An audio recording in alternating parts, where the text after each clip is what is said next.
Welcome to the Post-Purchase Pro Podcast. This is the only podcast that dives deep into post-purchase marketing to help Amazon sellers increase sales, ranking, reviews, and profits.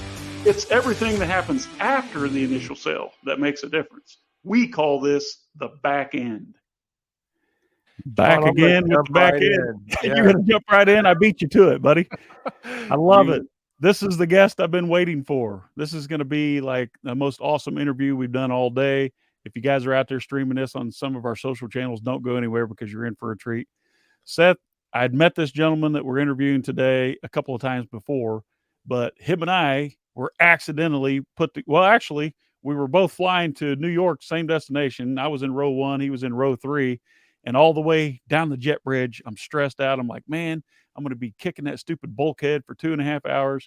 I told this gentleman at the airport, I said, I'm going to be the last guy to board the plane. So no offense, but I want to keep that uncomfortable position, put that off as long as I can. Next thing you know, my phone starts blowing up, and somehow this guy's a better salesman than me. He convinces the guy sitting next to him to go sit up there in the bulkhead so that his friend can sit next to him. And it was one of the most enjoyable 2.5-hour trips in recent history. Him and I just sit there and went back and forth, spitballing ideas, comparing war stories. We found out that we traveled a lot of the same roads together, and it was just so enjoyable that we almost changed my hotel. We found out we're staying in the same brand of hotel. We both used a similar discount code. We both used the same travel hacks.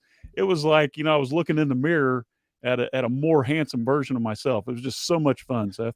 Sean, have you ever met somebody multiple times and you're like, oh, they're cool. But then when you really get to know them, you're like, wow, we have so much more in common than what I even realized. And that's kind of what happened to you. And then by extension happened to me. So I'm super excited to bring on our special guest today, Mr. Steve Simonson. I'm not going to give him a title here because he's the founder of so many things throughout the years. He just prefers to be called, old guy, but I don't window washer. That's right. Yeah. I do it all. Steve, thank you so much for coming on to the Post-Purchase Podcast and sharing some of your wisdom with our audience. Give us a little background. Who is Steve from House Simonson, and how in the heck did you get to where you're at today? Well, gosh, first of all, I really appreciate you guys hanging out today. It's fun. I had a great time on that flight. It was one of those serendipitous things that, we were surprised to be on the same flight. We ended up in the lounge together, and then we were talking. And anyway, by just pure luck, I suppose, we ended up having just a great time. And my background's pretty simple. I was an Army brat growing up. I would say, middle class is rounding up family, right? Lots of kids, and military pay doesn't make for a Fortune 500 story, but I just knew I had to work, and so I started working early and often, and I just kept doubling down. And so really from the time I was 18, I started my first company, and I doubled down for 2 decades after that. Sometimes losing the bets, by the way, right? If anybody's keeping track of doubling down, you're putting all the chips back out there, and then sometimes the chips get swept away like a roulette game, and it was not always great, but no complaints. So Steve, I'm just curious because Sean gave me a taste of the paths that you had been down, and you mentioned doubling down. So I'm imagining you're going from one venture to the next, parlaying each win or loss into the next one, right? So just in 30 or 40 seconds, if you don't mind, just walk us through a handful of those businesses that you were in to give some context for the experience that you've had. Well, listen, my very first business was a janitorial company, and I felt qualified because that was the job I did during college for one single semester and then dropped out, right? If you can scrub a toilet as a worker, you can probably own the company. That's my philosophy anyway. And so I did. And it turned out to be a nice business for us because service businesses have high cash flow. From there, within a year or two, I bought a carpet cleaning and restoration share of a company.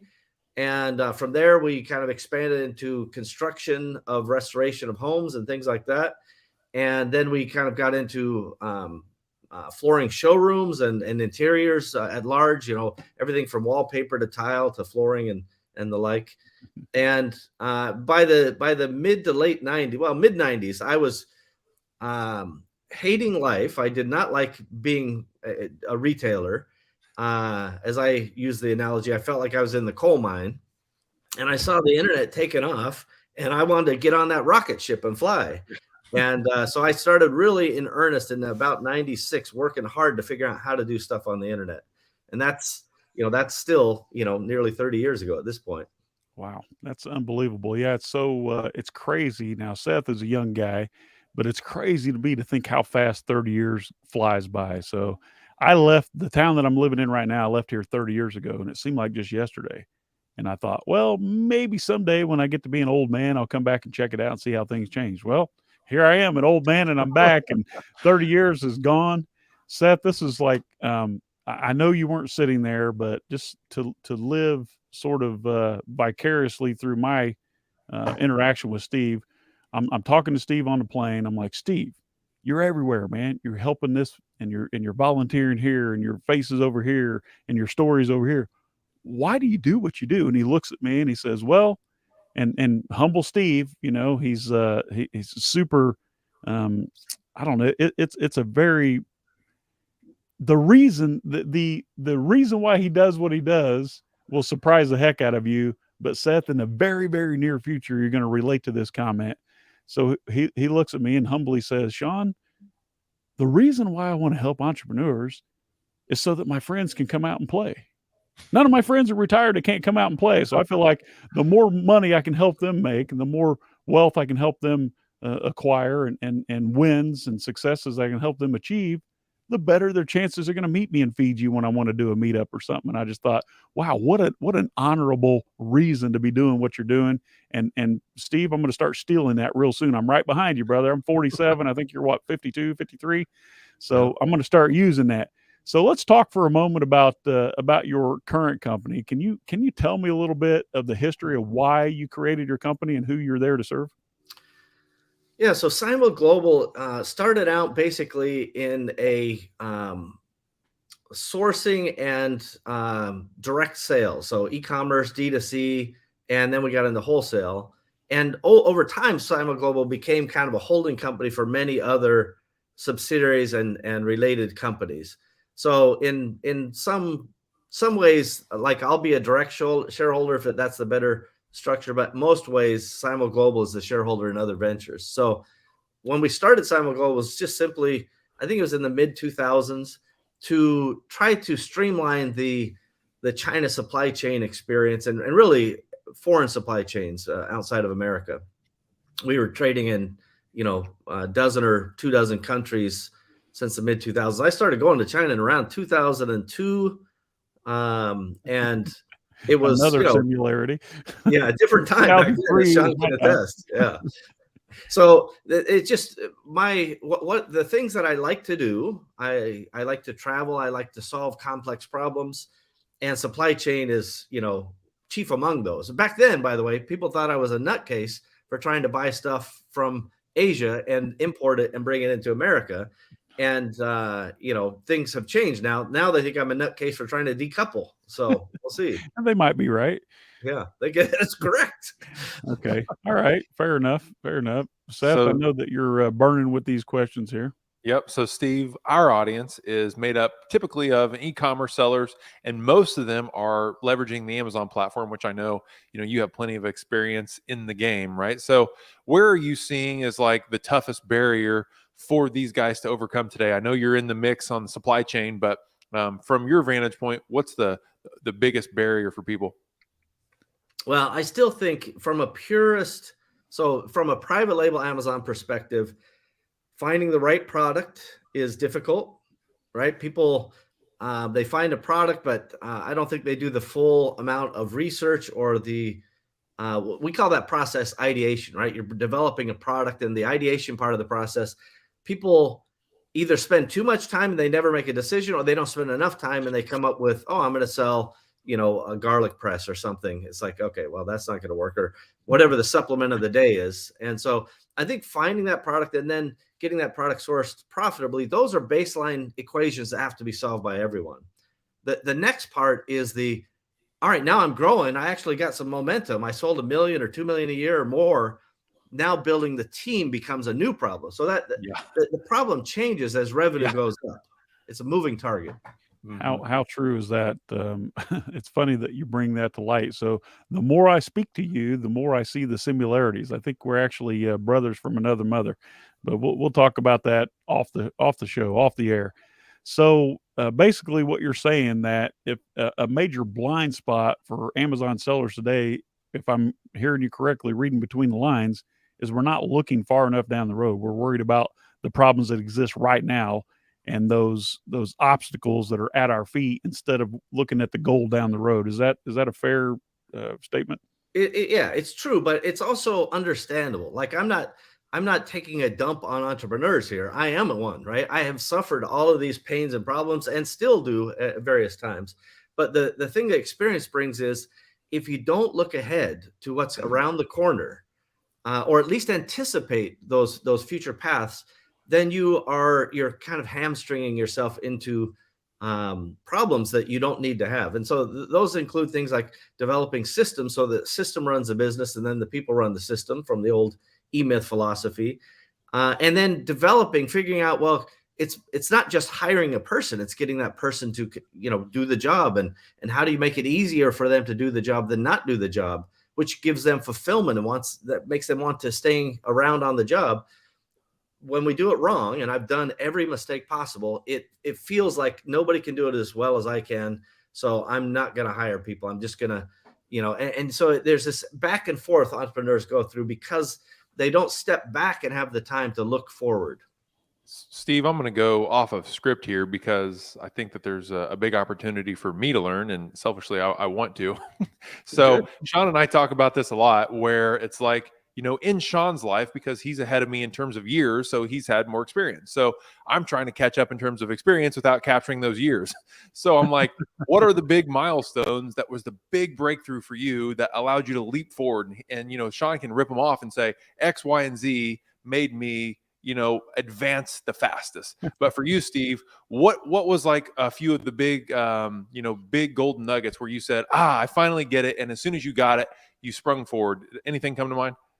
Well, there's two things I would say. One is Andy Jassy, now the CEO of Amazon, when he was at AWS, had a very compelling quotation that I like to repeat, which is, there is no compression algorithm for experience, right? So that's heartbreaking news for those of us like you, Seth. I want to jump ahead, right? There's guys who are, ahead of me in this curve, and I want to learn from them, and I want to avoid all the pains that I can. So that compression algorithm for experience, it gives me the patience to go, well, even if I can't hack my way there, I'm going to get there anyway. But the things that I've learned that now have become absolutely critical milestones for me when I start a company are, I start very fast on a company and a brand. I don't get, like, me spending more than 10 minutes on a logo is idiotic. I won't waste the time. Right? Where I know other people, they've been going back and forth for 3 years about their logo and the color scheme and what do these colors evoke. It's like, I got no time for that. So don't get caught up in the details that don't matter to customers. And then fundamentally, the biggest leap forward for me that I learned and that has worked over and over to take companies from nothing to something, 0 to 50 million and 50 to 100 and past, 200, is systems. Like, I learned that systems running the business, and I became a big believer about this in the 90s when I watched it work, and I've never lost that lesson. Systems running as much of the business that is repeating as possible. That became my secret weapon, really. Wow. So it's all about leverage then, is what you're saying, and focusing on what the 20% that's creating the 80% of the revenue or 80% of the wins for you. It's often difficult because as entrepreneurs, Steve, especially young entrepreneurs, it's hard for us to delegate some of those tasks to someone else because, and I know you hear this repeated over and over again in the groups that you're a part of. But we're trying to train managers in our systems right now because we're growing a business to sell. And the hardest thing, it seems, that Seth, he has the job of training the managers, been there, done that, and probably sold the t-shirt, so want no part of it. And he says, why can't I get this guy to understand that if he's doing this repetitive work, we have an entire team behind him. All he has to do is create one SOP and hand it off. Why is it so difficult, Steve Simonson, for young entrepreneurs to get that? Well, first of all, I relate entirely, right? That's one of those hard lessons. By the way, one of the lessons that Sean just dropped in there that I also believe in is now if I start a company, I bring on a key operations person, whether a partner or the key leader, general manager, president, whatever. And I won't start a company without that operations partner because I don't want to do it, right? I'm not also good at it. That's a little confession. I'm there. terrible at it, buddy. Yeah, well, once you realize that the things you suck at are not the things you should be doing, and then focus on your strengths, life gets easier. So from that context, though, the biggest challenge is whatever system you guys are using, the system is too hard for them to consider how to document, or they feel like that documentation, even if they did it, people aren't going to find it, and even if they find it, it's going to be outdated at that point. And then even if they find it and it's up to date, you can't really measure if they've used it, right? All of these are flaws in the system. I call it documentation process operationalization of that system. And people miss one or more of those steps. Some people ignore it entirely. That's not cool. Some people write it down and forget about it. Also not that cool. And then some people who write it down, remember where it is. They don't have a way to manage and monitor if the team member is doing it. By the way, they also make it harder for that team member to establish that accountability. That's where operationalization becomes so key. And it's a winning formula for sure. Steve, this feels like a self-help therapy session for me because this is where I'm at, trying to build systems and operate teams. We've gotten plenty of traction. We have plenty of revenue. Now we're saying, okay, how do we manage the storm here? And like Sean said, Sean doesn't want any part of it. So I am, building the infrastructure, the system. And you won't either in a couple of years, trust me. Well, I don't really want any part of it now, but I am. You want the check, though. I want the check, yes. Seth always says, hey, leave me out of that. Just give me the check. I just want to cash the check. You guys can get all the the ultimate hack. I like it, Seth. Yeah. Yeah, just skip all the work. Figure that out. Let me know. Yeah. So Steve, how do you go from, and you broke it down very simply, but like it seems like you have some type of experience here that might be helpful. So as people are growing their businesses, we have an audience here. A lot of them are growing a business, maybe $2-3 million in revenue. And they're saying, okay, now I do need a staff. Now I do need systems. You broke it down in 3 different phases there, but what are the keys to not miss, to not mess that up? Well, again, these are lessons hard learned over the years, right? So any sense that you guys or the audience takes as, oh, Steve's so casual, he must just get it right every time. Please pump the brakes on that expectation. But you get it right every time, Steve. Like you're literally the only person that looked at me face to face and said, you know what, Sean? That one deal cost me $56 million. And I went, what?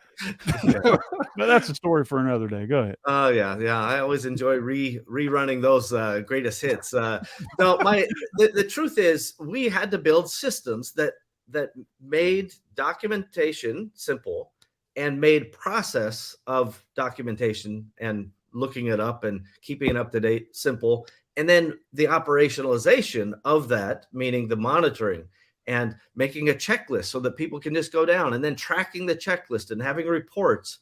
And for you guys, I'll just share this. We built a piece of software called SOP Box.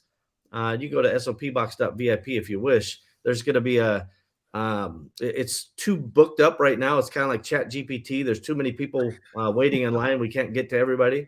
But if you go to sopbox.vip, you can get on the launch list for, I think April, we'll start taking more people. But the point is, we've solved, here's how you do it. Here's how you document. Here's how you access it. Here's how you create a checklist so that it's so freaking simple that it's easier to do it than not do it. And that is a fundamental shift in the way your team works. By the way, your team gets happier when they go, oh, I just go to my Monday checklist and I just check through all those things and it tracks all those details. It tracks all the time, finishing each one. And so their time becomes super simple because they actually don't need SOPs every day. Once they know how to do the job, they know how to do the job. So now it's like, well, I just need the SOP as a reference tied to a checklist. And so that is where that process and operationalization really takes hold. I love it. Gold. So it is, Seth. Hopefully you're paying attention, taking notes. SOPbox.vip to check out this awesome piece of tech that Steve and his staff have been working on for quite a long time now. Steve, what you said, and basically you were grabbing that from someone else, but there's no compression algorithm for experience. So basically what you're telling me is that I'm not going to get the experience without getting the scars. There's no way around it, right? And the more you try to shortcut, what was that? Well, I just don't want to. I think that the lesson I take from that quotation, again from Andy Jassy, now the CEO of Amazon, is that you should expect that over time the experience is going to deliver something that is possibly intangible, but absolutely valuable, that you are not going to be able to just hack your way there on. That doesn't mean you can't skip ahead and you can't learn from others. Like if I tell you, don't cross that busy street, why don't you take the walkover pass? Then you go, okay, I'm less likely to die now. That's a good hack, right? That is a great hack, and that's skipping a step. Yeah, and I'm telling you, if you get documentation, process, and operationalization, your life will change completely. The other book I would recommend, just for a free bonus for you, is The 1 Minute Manager Meets the Monkey. That will teach everyone how to delegate, and it will change your life. So if you use something, I'm quite agnostic. You want to use the piece of software we made, great. You want to use ClickUp or Trello or anything else, I don't care. But you combine that with the 1 Minute Manager Meets the Monkey and learn how to delegate. Now you start to build skills as a manager. And that's where the compression algorithm is not going to come any faster, unless you're good at managing, which I'm not. Reminds me of a good Mark Knopfler song, Punish the Monkey, Let the Organ Grinder Go. The 1 Minute Manager Meets the Monkey. I love it. And so you took that away from me because we were going to ask you what's your all-time favorite business book. So we'll just throw that up there. The 1 Minute Manager Meets the Monkey. It's congruent with the message today. So thanks for sharing that. You shared a lot of personal stories with me on our flight. We won't put that out there in the open, but I know that your son is quite the entrepreneur. I'm trying to train my 15-year-old son now. He actually just walked in here, handed me some lunch in my studio, but he's about to make his first real estate purchase. We're looking at a building that has like 5 units in it, 2 residential, 3 commercial.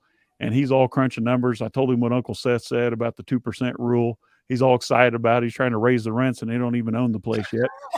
And it's tough for me to help him understand, because he has all these people talking from all angles, trying to get him the experience without the scars. My father, for one, which, I shared some insight about him with you. He's like, hey, he'll call me and say, Cash is saying this, is Cash doing that? You need to make him understand. And I said, Dad, calm down. He's 15 years old, man. Let him make some mistakes. That's how he's going to learn. Yeah, but this guy's going to take advantage of him and this person's going to let him down. I said, yes. And he needs to find out for himself. So give him a little space. Tell me about your son. How's his social media business going? Because Seth and I definitely need him to help us create more content. And don't let this get away again.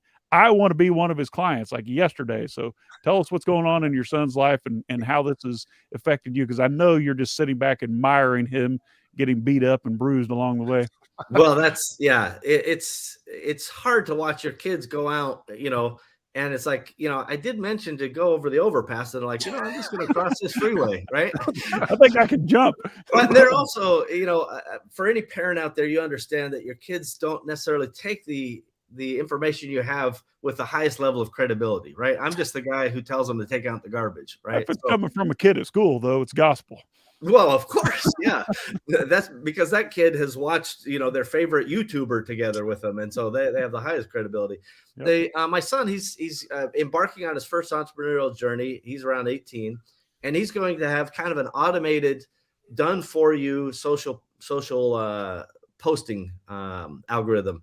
And that basically the way it works, we call it the algorithm tickler, is he's going to be able to post every single day, like 1 photo a day for your brand, $49 a month, something simple. What's the URL? Video, say again? What's the URL? I'm creating a banner. No, I can't give it to you yet because he's not launched, so I can't give it to you yet. Man, I'm ready to blow this guy I love up. it. I know. It's his missed opportunity, by the way. This is one of those bruises. The idea behind his brand, which he actually calls Chrome Cave, is that he's going to tickle the algorithm so that you give the media companies what they want, which is free content, right? They want to sell ads on content. The problem, and I think a lot of entrepreneurs, particularly folks who sell products, the only time they post is when they want to sell you something, which is the opposite of what social media companies want. So what they actually want that's the not the algorithm tickler, that's the algorithm pain in the rear. Correct. Yeah, it's the algorithm. Yeah, killer. Yeah. So to get the algorithm to like you, you got to tickle it with good content.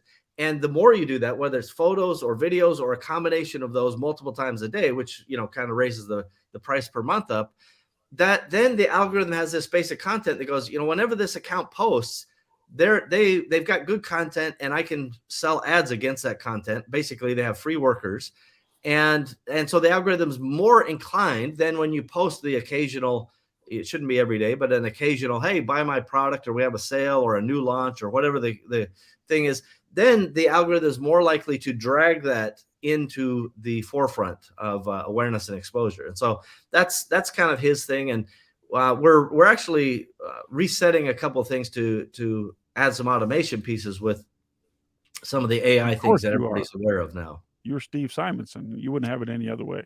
Yeah, well, I do believe in systems, although I also believe in a extraordinary work ethic. So we'll see how that translates to my kids.